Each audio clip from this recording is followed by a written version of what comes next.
This is Real Estate Real Talk, a weekly podcast about real estate industry news that actually matters, hosted by some of the industry's leading agents. Here are this week's hosts.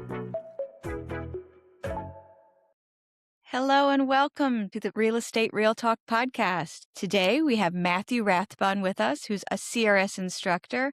Welcome, Matthew. Can you tell us about your real estate journey and how you got started as an instructor? Yeah, I've listened to all the other CRS podcasts, and I listened to some of my fellow instructors who I have known for years and had no idea what their journey or their story was. And I was really thinking about this question when I jump on any interview about what the journey is. And mine, like most people, this was not a first career. This was not something that you go to high school and when they ask you on career day what you want to be, you go, oh, I want to be a real estate agent.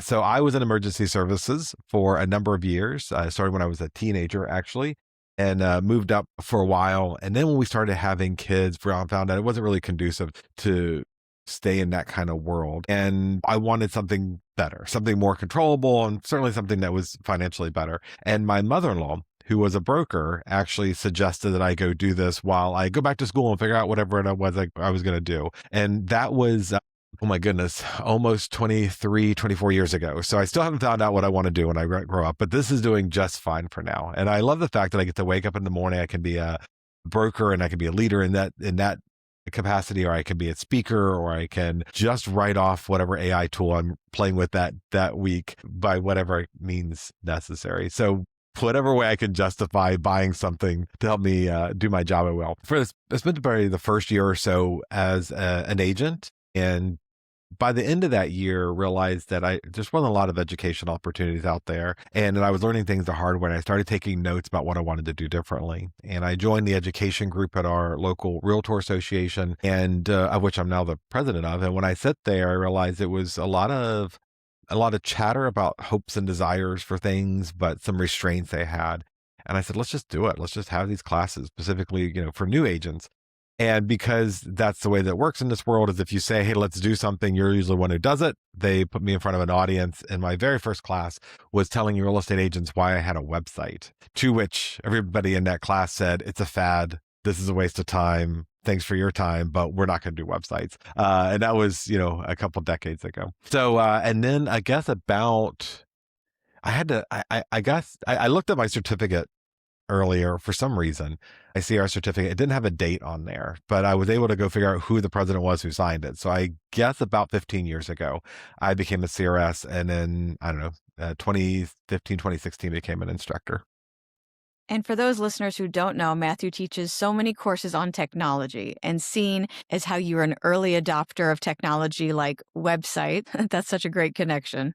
How important is it for agents to stay ahead on trends like technology, like AI, anything to help promote their business? Yeah. So, I was born in the 70s, but came to the realization what the world was in the 80s, right? So in the 80s, I was Knight Rider and Batman and all these cool characters that had all these cool things. And I remember I went to work at 14, and I remember the impetus for going and getting that job was the kitchen of a nursing home. And the reason I got the job is I wanted to buy a computer. We didn't have the money in our family to do that. But I remember in third or fourth grade, I think it was, some family member brought in an Apple IIe in the back of the room during class. And every single day they would have a sign, you got 30 minutes, however it rotated through the class, to do it. And every day that I had the opportunity to be on that computer, I don't remember listening to anything else that day. I remember the teacher being frustrated with me because I wouldn't focus until I got my hands on the computer. So I've always been a little bit of a nerd with that. I like knowing how things work. I don't care what it is. Believe it or not, as much as I get hired to teach technology and all the rest, I would just as much rather sit down and decipher how regulations became regulations. You could dump me in the woods for 2 weeks and I'd be as happy as I can. Throw me a backpack in some woods and I will go make a life out there. And my hope is to one day to become a curmudgeon like my side of the mountain and just live out in the wilderness. For now, my wife of 32 years says, if you want 33 years, I'm not going to move to the woods. So we're city bound. But yeah, I've always been into technology, and I feel, as much as risk management is kind of what I do for a living, the technology pairs very well with it. But I found that it's just not all that scary when you get in there. And even if you try to break it, it's hard, right? It tends to bounce back. So So yeah, I mean, that's kind of always been an underlying element of everything I do.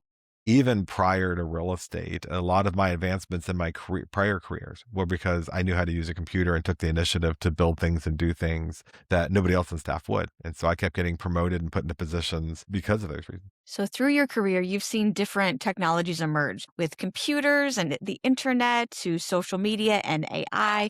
What do you think is any one specific technology that has really been a disruptor or an advancement for your career and for the real estate industry? Yeah, I mean, I think every technology has contributed to, it's a great question. It's contributed to something we've done. I remember how excited I was when I went from the flip phone to the Palm Pilot to BlackBerry to iPhone, that transition.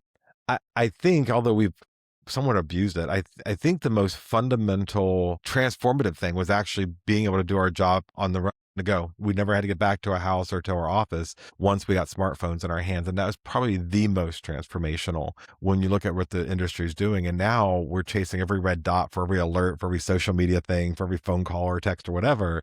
And we're all trying to find out how to be more minimalist with that and to control it. But I think that was probably the biggest one. The internet was a very slow adoption cycle for agents. Social media was definitely a very slow adoption cycle for agents, and many of them still struggle with its relevance and how to be found and engage and build an audience and nurture. It's still somewhat of a challenge. However, every agent I know quickly adopted to smartphones when they came out.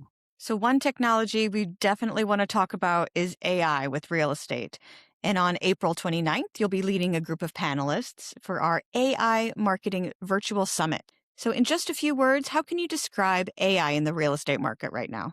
Yeah, I mean, this has been a little bit of a whirlwind. Again, being a nerd who likes to jump on the cool things as soon as they come out, I grabbed ChatGPT the day that it went live view, and I saw it on social media. Somebody mentioned it, and again, as a kid of the '80s, like I'm all about this AI. I understand that every show and every movie in the '80s, AI was killing us. That was the end result. We were all going to die. Skynet was going to come up. But I've been following it since then and just really fascinated with it. I remember even before any Skynet or any of those type of things, I remember reading I, Robot by Sir Isaac Asimov. I love reading anything and everything, and have since I was little kid.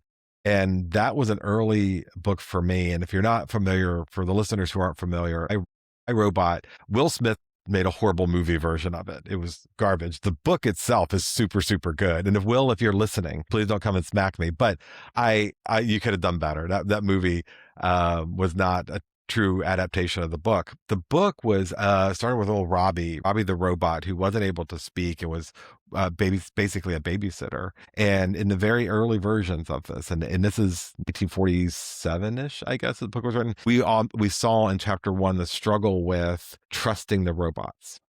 And the robots came through time after time throughout that book and many others. And I just remember going, wouldn't that be cool to have a robot assistant? And of course, again, being to the age of superheroes and all these cartoons, the robots were always the support character in most of these stories. And then, of course, we get the droids in Star Wars, and they're really the unsung heroes of the series.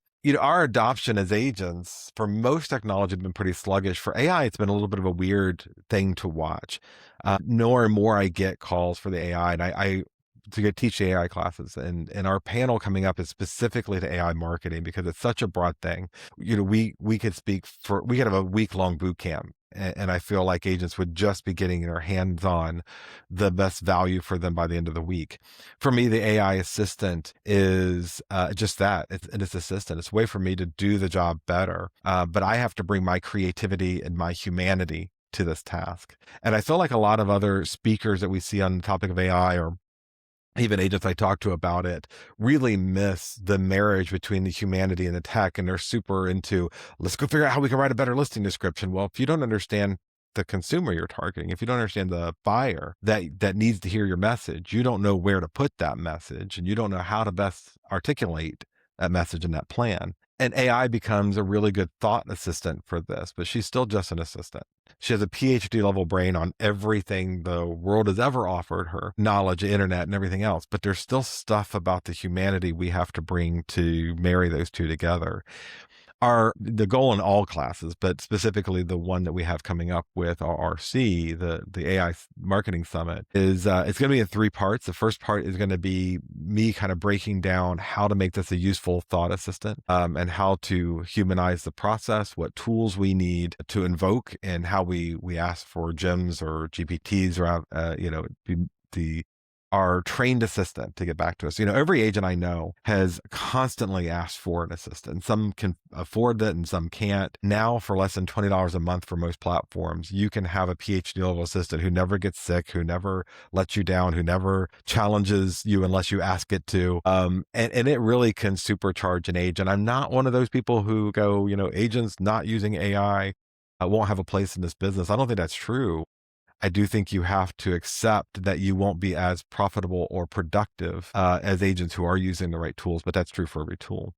So our summit will be in 3 parts. It will be Google Gemini's version of Assistant and how to create assets in marketing and campaigns. And then we're also going to have Canva AI. And then the third section will be on, as I said, best use cases for it, how to really get the most out of it, and how to be a thought leader on this. I'll just give you a couple of numbers that we have to think about. The average homeowner now is staying in their home for 11 years, which it used to be 4 to 7 years, depending on your region. Now it's 11 years. The first time home buyer is about 40, the median age is 40 years of age. So whether they're buying for the first time or whether it's been 11 years, that process is all of a sudden new to them. And so with the average lifespan of an agent being only 8 years, that homeowner who bought 11 years ago, their agent likely isn't around anymore. And now they're out looking for a new agent who doesn't know who they are. So starting all over seems to be for everybody, whether they're first-time home buyer or veteran home buyer. And then knowing that you've done the work to help bring them to wherever they're going, whatever chapter in their story they're writing, whether it's the next home or selling one or downsizing, that we have to have an 11-year nurture plan, right? How are we going to stay in contact meaningfully for 11 to 15 years with that client after closing? That boggles the mind. But if I sit down with AI for a couple of minutes and go, here who they are, these are a past client, this is their life story, I'm going to put them in a bucket with other past clients who have similar life stories. And I want you to use your PhD level brain on psychology and marketing and all the writing and all these other things, and help me to design a nurture cycle for my CRM. And here's the type of CRM I have for the next 15 years. I mean, you're talking an hour's worth of work now, where that used to be days and weeks if you were knowledgeable about all those things already. And I could turn your whole business around by staying meaningfully in contact with people for their 11-year sell cycle. So just things like that, understanding what its role is and how it can help you be a better human is a core ethos, I guess, so to speak, that I have when I'm teaching. I'm glad you explained that, Matthew. What used to take weeks, you can now get accomplished in just a few hours. This plan of how to nurture clients throughout their home journey over many years. And are there other areas that you've seen your workload drastically increase or get easier, especially marketing, due to AI? Yeah, staying in that marketing thing, I'd say the one thing is it makes me feel more comfortable with the decisions I make. So I have a Google Gem set up that's my board of directors, my AI board of directors. And so I have the cynic, I have the supporter, I have like a variety of personalities programmed in there. And when I have a new idea, I can go to that board of directors and I can say, hey, look, I'm thinking about doing whatever. I'll just use an example. I'm thinking about doing a podcast for my local market. And the AI board of directors are going to say, okay, are you equipped to do it? Do you have the right gear in your house? And I can put in the RPR community report, the neighborhood report that tells AI all about the people in my immediate local market. And for example, in my market, the average commute time is about 1 hour and 10 minutes. And I could say, okay, so my commuters have 1 hour and 10-minute path, and I'm thinking about doing a podcast. What should I talk about that will keep their interest, and for how long should I do it, and what platform, and all these questions that we used to have to go out and do Google searches and get 40 opinions from people who don't know us to do. I can now get with this board of directors, and they may say, look, Matthew, remember that the average ride to work is 1 hour. That commute is for your white collar XYZ government employees. I'm 1 hour outside of DC, but you have a whole bunch of people locally, and the people who are local who in my case, I prefer working with first-time home buyers and those people who don't necessarily get the attention of agents. Well, those who are struggling to buy or even sell, I tend to like the more challenging transactions. Those people are going to be hyper local and unlikely to listen to more than 20 minutes of a podcast. And they don't want tips to buy and sell. They're not there. They want to know about the community.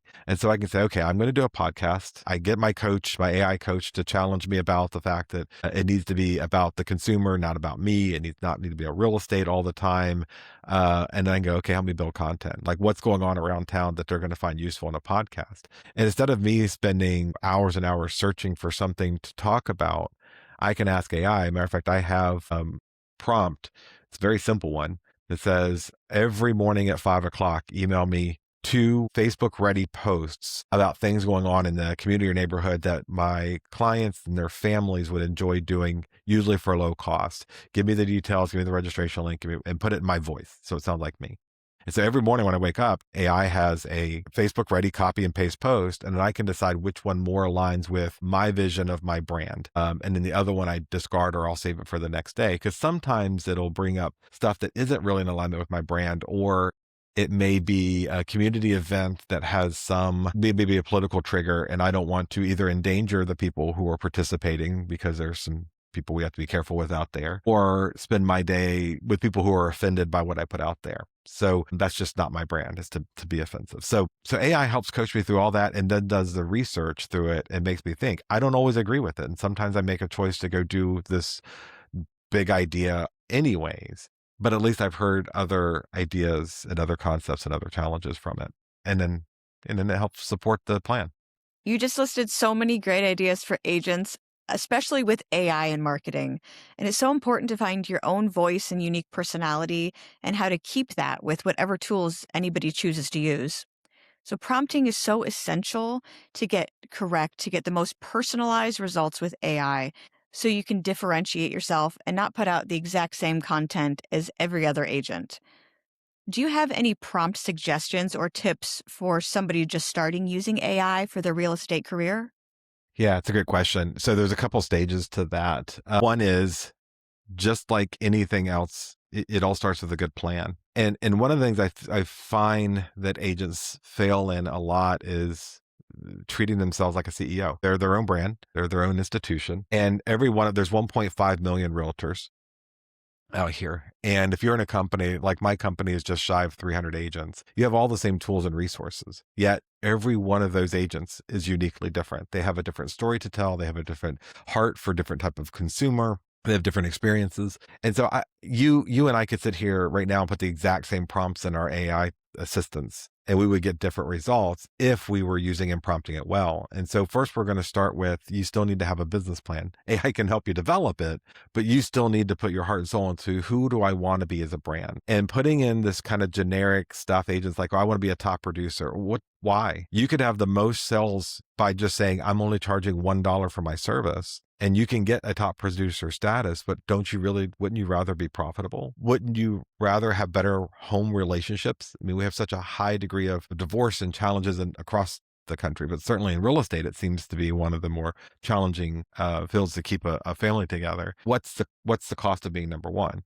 If I decide in my business plan that I want to be a profitable brand and that I want people to see me as the go-to when they are having big life problems, every agent's happy to help you when you're selling your luxury home. Not every agent's looking to help you when you are looking at a short sale or a divorce or a death in the family for an estate sale, or you're a first-time home buyer that may be challenged with income or credit or both. I want to be that person. Now, AI needs to know those things about me, and they can get it first from my growth, or what people call business plans, that I can add to the knowledge base that it has, because depending on which tool you use, some of them have memory built in, some of them you can create specific tools. But then I'll tell you what I did is I opened up the voice recorder on my iPhone, and I went in the backyard, and I have about an acre, a path that I just walk around in circles when I'm thinking, and I just talked out loud. Like, I just spoke to who, if I were hiring a marketing team, that's how I thought about it. If I was hiring a marketing team,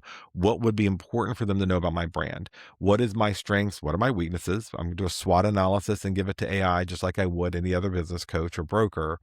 I'm going to talk about how I want consumers to perceive me, what my tools and assets and resources are. And I just talked for about an hour, hour and a half recorded it, put it into ChatGPT or whatever AI tool you're using. I'm a Claude person, by the way. So I put it into Claude and I go, decipher this. Take what I've been talking about in this pre-recorded transcript or audio file for the past 90 minutes and distill it down to what my growth and business plan should be, what my SWOT analysis should be. And now, dear AI, you can start asking me questions to better define how my brand's going to be, because we're going to have this long-term relationship. And I want to make sure that we're both doing our parts to make the most out of it. And then the AI tool starts interviewing you. And then I can take the results of that and put it in either a custom GPT or a gem, or save it to memory in Claude or a Claude project. And I can go back and forth. And now when I start asking, or when I say, I want you to write content in my voice, it goes and mimics what it knows about me from that interaction. And I get things that are much more uniquely me than it would be. And the negative prompting is important too. Like I'll say, never violate fair housing. That's first, negative prompting is telling it what not to do. I don't like the term dream home. And philosophically, I don't like the term dream home, because it's overused, which is a whole different thing. But I want people to feel comfortable calling me when they have challenges, when it's not their dream home. They just need a safe place to stay and they're budget restricted. They should still feel comfortable with me. And if somebody has a luxury listing that they want to sell anywhere in the area, they can call me too. But my brand can't be everything to everybody. AI won't let you do that. If you're asking it, hey, help me build a brand, the AI tool is going to stop and go, okay, but who's your target audience? It can't be all buyers and sellers, because you can't win that way. And a lot of agents need to be told that. And AI may be the first thing to tell them that very thing. You brought up several different AI tools: ChatGPT, Claude, Gemini, Canva AI.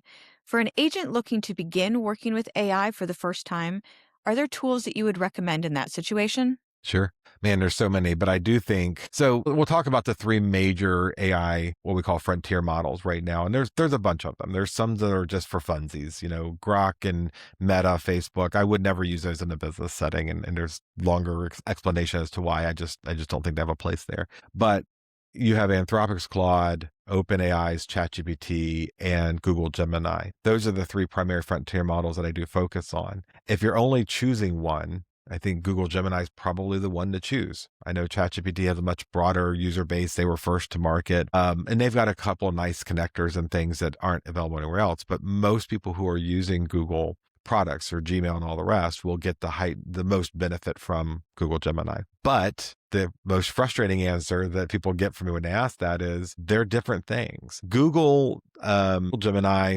and is a very good research and generative tool. In other words, it creates great graphics quickly. It understands what you're asking for better than anything else I've seen. And what a lot of people don't know is that Google Gemini is one of about 32 AI tools that Google puts out there. So there's a lot of stuff you can dig into. But I think that's my recommendation for most agents. It acts very similarly to ChatGPT. It's got a few more security features in it, and it ties into what most agents are using, which is their Gmail system. Anthropic's Claude product is my favorite. It's my go-to. It's my day-to-day. It's much more logical. The outputs are much better. However, to get what you can get from Google Gemini or ChatGPT, which are about $20 a month, and yes, I do think everybody needs to pay the $20.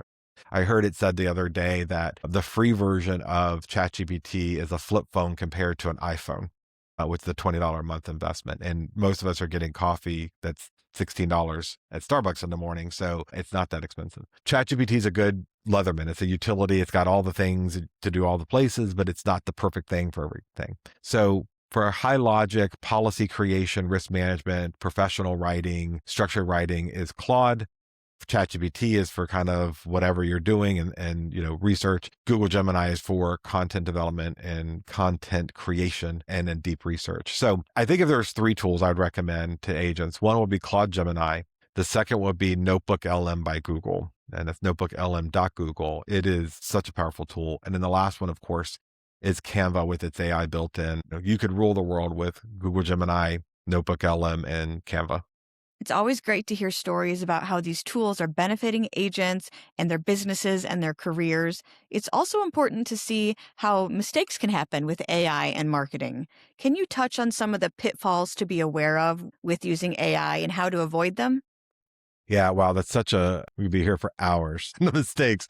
Okay, so a couple things, quick things I would say is not understanding AI is not just a research tool. It's a thought partner It can help you fill in the blanks of your own knowledge gap. And my biggest challenge to agents is to go into, and you can do it in Google Gemini, or you can use it ChatGPT, either one. GPT calls it study and learn, and Google calls it guided learning. Now, either one of those tools, you can go in, I just did a video on this. You can go in and put, I want to learn more about AI prompting.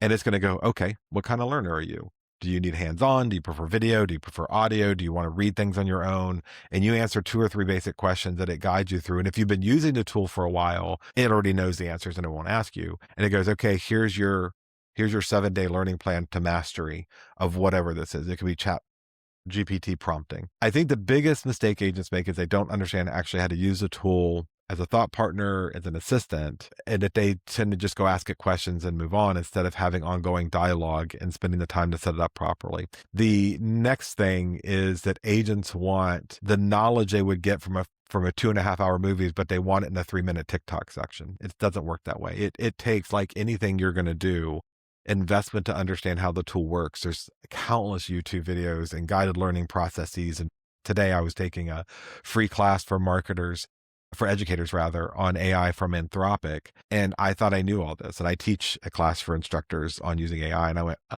I didn't know it did that, or I hadn't processed it that way. That may be either way to do it. So your own personal investment in education becomes critical. Knowing what it's doing. I think the setting up thing. But look, this is the mistake agents make when they hire assistants. They hire assistants in the middle of the summer when they're crazy busy. They have no time to invest in actually properly training the assistant. It took the agent 10 years to gain the level of knowledge they have, but they expect the assistant to know in 6 minutes. Your AI assistant has a PhD level brain in everything, from marketing to graphic design to your finances to all the things. But if you don't know how to talk to it, you're not going to get the benefit of all those services. So the proper prompting, majority of the time I prompt using my voice. I'd rather talk to the AI model. I get way more content out and I get better responses given to me when I talk, as opposed to typing and being distracted by my own poor grammar. I think that's misspelled and it throws me off track. So talking to the AI, prompting the AI properly, and not chasing every blankety blank tool that gets thrown in front of you. You know, a minute ago you asked, what are my favorite tools? I'm giving tools that I think are appropriate for agents to get started with. I love Lovable. It's the weirdest name ever, but Lovable.app. I can vibe code. I can just sit there and say, I want this website to come into existence, and talk for a while and give it some coaching and come up with a great website. But I think that's probably beyond where most agents are. So they see the flashy thing that the instructor wanted to show off in class, how cool it was, and they're going, I want to do that too. But if you don't understand the basics of how AI works, it's not going to work for you. And the last thing I would say, the mistake that make is agents, the PhD level brain that's inside of the AI requires you to use the proper vernacular to get the best results. And the sad truth is we have a lot of agents out here who may be doing it for decades, but they've never taken the time to learn the language of being a CEO, or language being a marketer, or language being a finance person, and you are all those things as a self-employed independent contractor. So agents are out here saying, you know, I want to know how to get better buyers, instead of saying I need a consumer persona and my verticals are, and the templates I'm going to use are this, and they don't understand how to ask the right questions to get the best answers. And the better you are articulating what you need, the better the results are. So it still requires, as I said, that creativity, that humanity. We still have to know our job. We still have to think about the people part of it, but I need to know how to ask for the best things.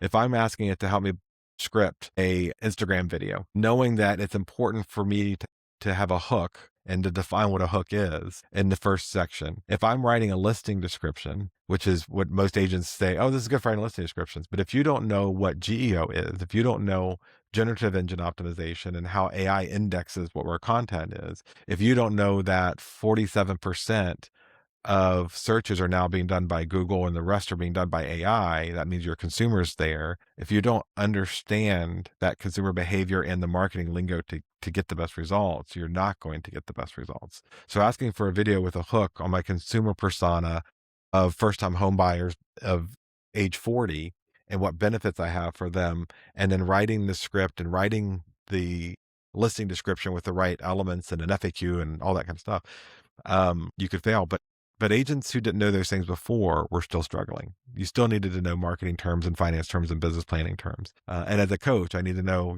how with a SWOT analysis and where my growth pattern is and all those things. All that stuff is stuff we can learn, but the assistant can only help you so far if you don't know how to program the assistant and ask the right questions the right way. There is such a need to stay very hands-on for your own content, and you see stories about people having errors in listings and AI making up some of the details out of thin air sometimes. So you really need to stay in control and proofread what's going out. But what are some of the most jarring mistakes you've seen when it comes to AI listings or photos? Yeah. So, I mean, the funniest one I saw just a couple of days ago, when you get done writing a prompt, the AI tools say, would you like me to make this sound this way? Or would you like me to do this? And it's this footnote at the end to prompt you to refine whatever the final product was. And an agent actually copied and pasted not only the description that was written, it was incredibly generic, but also the footer where the prompt was asking for different things. And she just hit enter and went on about her day. Everything that leaves your keyboard, you're liable for, just like if it was a human assistant. And you should be monitoring and addressing that. And one of the problems that you see, and we'll just stick with mistakes and we'll use listing as an example, is your AI tool's never been to the property. Your assistant has never been to the property. She can't write, or I say she, that's how I refer to my AI assistant. Because if something is always right and quick to tell you when you're wrong, I just assume as the husband of a wife of 32 years and 3 daughters, they're smarter than I am. So I just assume AI is also a she. Nonetheless, she's never visited a property. You've never told her about it. And now you're asking to write a listing description for limited content that she has to go search the internet and find a past Zillow link for or tax records. And I cover this. I have a prompt book just for agents about this. When you're asking your AI assistant to help you with something, you've got to fill in the blanks of the things the AI doesn't know. It's a great writer, but it can't write about things it hasn't experienced yet. So if I have a bulleted list of all the sellable aspects of the property and I go, here's my prompt about writing a listing and here's what I want it to say and here's how I want you to feel and here's the call to action. By the way, here's 20 sellable quality features of the property. Make sure you infuse these. I have now introduced you to the property. And one of the things, and I get a little funny looks from agents sometimes when I say this, the past probably, I've actually just walked around the property narrating to my phone everything about the property that I see, good, bad, and different. And then I come back and put that transcript into AI and go, okay, now distill this down to the best sellable features. Here's when I do a listing, before I go to the listing appointment, I send a survey to the sellers to fill out. And part of that is, could you please write an informal but heartfelt letter to potential buyers about the property? And we typically don't use that. Sometimes it veers into fair housing. Sometimes it's just not great. I use it though, because I'm trying to attract buyers like the person who now owns the house because they were attracted to the property. If I could take the story the sellers wrote, my walkthrough and my annotations and put them into the prompt, now AI has something to develop a much more thoughtful listing description. If I tell the listing description, don't forget to put GEO, generative engine optimization elements in there, she will do the AEO, the answer engine optimization formatting, and start doing FAQ about the community. Again, this goes back to our creativity and humanity, understanding the consumer. People under the age of about 50 or so are much more concerned about the community around them, dog parks, being dinner, restaurants, those types of things. More interested than that than they are necessarily the four corners of the property. They don't intend to stay there. They're a very active lifestyle, so they're looking for other things. So my listing description can't just be regurgitating 3 bedrooms, 4 baths with a pool in a nicer way. It needs to also illustrate what the consumer is looking for. And if I asked AI to write the description and also go out to the internet and find out what secondary and tertiary search elements are, what are consumers searching outside of just the price, now come back and answer those questions, I'm going to have a much higher probability of a buyer finding my listing. Because not only did I write the listing description for checking the box and telling that story of this house now, I'm telling the story of the buyer's future with that property. There's 2 elements. There's 2 stories to be told for every marketing content process. So again, if you don't understand the consumers or you never cared to understand the consumers, you're going to have a harder time bridging the gap between the technology and its most powerful use. Taking us back to the topic of the virtual summit happening April 29th, I love that RRC summits and live events seem very much like a workshop. You're learning, you're walking away with key takeaways that you can implement immediately. Do you mind giving us a little background about the panelists, Katie Lance and Tasia Custode, who will be joining you at the summit and what you might be discussing? Yeah, so I met with Tasia and Katie a couple of days ago to talk about this. And then we had a little bit of discussion about the actual conference and a whole lot of discussion about nerding out about everything else. They're fantastic. So Katie, of course, is a powerhouse with this. She's one of the best content writers and creators I've ever seen out there. She knows the real estate industry inside and out. And she's just the most personable person. I mean, as big as her audience is, I've never not known her to take a minute to stop and talk to anybody and everybody, and and love on them for a bit. And she's just great. So she's going to be focusing on Canva AI and some very practical ways to create meaningful tools off of some of the AI tools, what we call Canva magic tools in Canva. Atasia is going to be focusing on Google Gemini itself, getting better content out of it and how it can help you with other facets of your day to day. And she has a huge audience, a big online audience, a big YouTube channel. You can go check her or Katie out on either one of them on their Instagram or YouTube channels. But she's just very, very practical in her approach. And she's done a number of webinars for RRC on AI. And she gets excited about the Google Gemini stuff. So again, it's such a broad tool that don't think that it's just for asking questions. There's got a lot more power in it. And then I'll be focusing on the background stuff, how to set all these tools up to work well, how a marketer would approach these tools, some basic vernacular and concepts that we need to have to make the most of them, and then how we can really make it our chief marketing officer and thought leader, or thought partner rather, when we're creating content for things. Again, how are we going to create a 15-year, we don't even know what's happening next year, but a 15-year nurturing sequence for our past clients or future clients? AI can help make that stuff much easier and simpler than we've ever had resources for in the past. And for people who are going to be attending the virtual AI Marketing Summit, how should they prepare to get the most out of this session? I would say make sure that you have your Canva account set up, and whatever, in this case, we're going to be doing Google Gemini. So if you've been like a ChatGPT or Claude person, there's easy ways to import some of that stuff over, but just start with setting up your Google Gemini, personalizing it, getting to know a little bit about it and the basics of it, how it works. And then for my segment, I want people to start thinking about, again, we're doing 3 segments and then doing a Q&A at the end. I forgot to mention that earlier. It was just a free for all, whatever question about AI you have. I think that for my segment in general, people should start writing down what their ideal consumer looks like and what the villains are in that consumer story. Cause I deal with that a lot. Is let's talk about what their challenges are, because a lot of consumers, a lot of agents rather, well, the consumer just wants me to help them find a home. If we look at the NAR statistics of profile home buyers and sellers, it's not it. That's not the only thing they're looking for. They're not looking for you to be the number one producer, because if you are, they think you're too busy to work with their family. So how do we then redefine who we are and fine tune some of our own marketing elements for consistent storytelling across all brands? So that's what the 3 of us will be working on, is starting with you, the marketing professional, then you, the productivity and the best tools for creative elements. And then we'll end up with Katie bringing the house down with using Canva to actually create visual elements for storytelling. I love that in these summits, we get the chance to see so many different perspectives and experiences from experts in our field.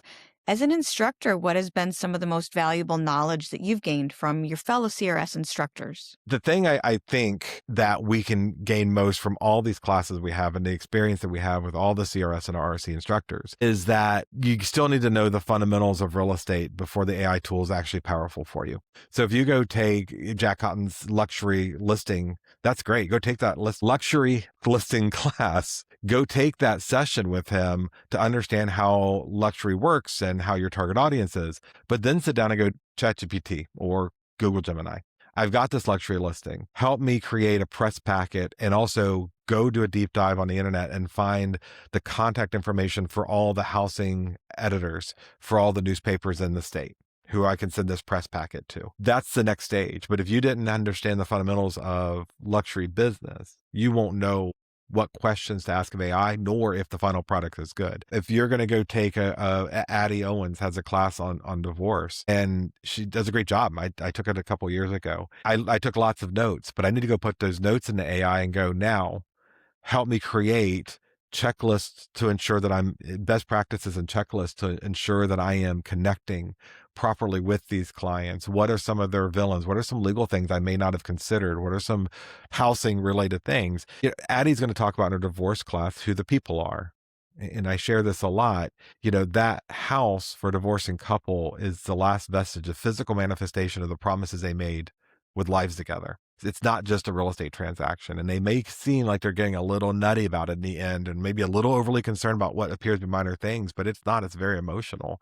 And if I need to sit down with AI tool and say, okay, help me find a path here of nurturing and building trust with them and communicating with them. And then now from that, let's go build a meaningful field guide for couples who are unfortunately going through divorce, who are selling a home. What are some things they need to know and what can help them that I can host on my website, that I can offer up to potential consumers from the information I got from Addie's class, so that they'll download the guide, give me their information so I can start them on a nurture sequence. And oh, by the way, help me build a nurture sequence. That's how the AI tool becomes the most powerful, by taking all these classes. And we do get a little crazy about the AI stuff because it's cool and it's new and it can help us and we don't understand it. And also it's freaking us out a little bit. None of this works if you're still not investing in the education for all the other things we're obligated to do as real estate agents and should be doing well, and negotiations and all the rest. It still needs very much the human side of this. Go take the class on social media marketing that RRC offers and start thinking now, okay, this is a class about how the process works and how can AI help me do this better? So every class you're taking, you should be sitting there going, how can my AI assistant take some of this workload off of my shoulders? Because I don't know about anybody else listening, but every time I take a class, there are far more ideas and far more work to do than I will ever humanly have possible in my bank of time. Now AI is helping to fill in some of the blanks and do it in minutes instead of months to make me be able to execute on these great ideas I'm getting. We've covered a lot about technology. Matthew, what are some other topics you cover as an instructor? So I'll say there are a couple key classes that I do think agents, all the classes we have are great, right? They all fit a niche or a need. Sometimes it may be that you're listing, you need a little help with the listing presentation. Sometimes it's negotiation basics, whatever it is. Of the classes that I teach, certainly social media is one of the ones I get requested for often, and AI is going to help with that too. But that's a lot of, you'll hear a lot in that class from me about the human process first, understanding the humans and what they need and how to connect with them, then goes into the technical side afterwards. Man, creating systems, that class used to be a very powerful class. Now it's insanely powerful when you infuse the right tools and resources, because especially coming out of the early 2020s, when everybody was going a little bit productivity crazy, we have much better tools and resources now. And some of the tools and resources I've taught in those classes have advanced so far. We just don't have enough time, right? We spend time poorly in so many places that class is super helpful. And I don't know, there's a variety of classes out there to teach, and there's a lot of good RRC instructors to teach all of them. Those are the ones that I think right now are nearest and dearest to my heart, is helping agents get focused and organized, and then also building those negotiation skills, being better at listing. We need more and more effort put into standing out and building trust quickly, and that's what those classes tend to do. And I'll remind our listeners one more time, the AI Marketing Virtual Summit is April 29th. If you can't attend, you can still register. You'll get the recording and you can listen to it on your own time. But for anyone tuning in today to the podcast, Matthew, what's one takeaway that you'd like to leave them with AI marketing? The tools are most powerful when you understand the human side of it. If you don't understand the human side of it, the tools are not going to be nearly as useful and maybe even counterproductive. The tools should never be in place of me and the human. They are to support me being a better human. And where can people find you and stay connected? Yeah, all over the place. MatthewRathbun.com is my website. And if you go there, you can actually download an AI prompt book to help you out. That may be a good starter for a lot of people. There's some training videos and tutorials there, newsletter, and then all my social accounts. So YouTube and Instagram, Facebook are probably my big three. Thank you for being here, Matthew. I always love to learn from you. You have a great knowledge of technology, and I'm very much also looking forward to the upcoming virtual summit. Are there any last comments you'd like to leave our listeners with before you go? Nope. I just thank you for having me here. Thank you for RRC for putting on these classes and offering the training that they do. And I look forward to seeing everybody at the AI Summit. And thank you to all of our listeners as well. We hope to see you at the AI Virtual Summit and also next time on the Real Estate Real Talk podcast. Thanks for listening to Real Estate Real Talk. If you like what you just heard, we hope you'll pass along our web address, crs.com/realtalk, to your friends and colleagues. Please leave us a positive review wherever you listen to our podcast, and be sure to check out our archive section on our website for previous episodes. This has been a Residential Real Estate Council production. Join us next time for another edition of Real Estate Real Talk.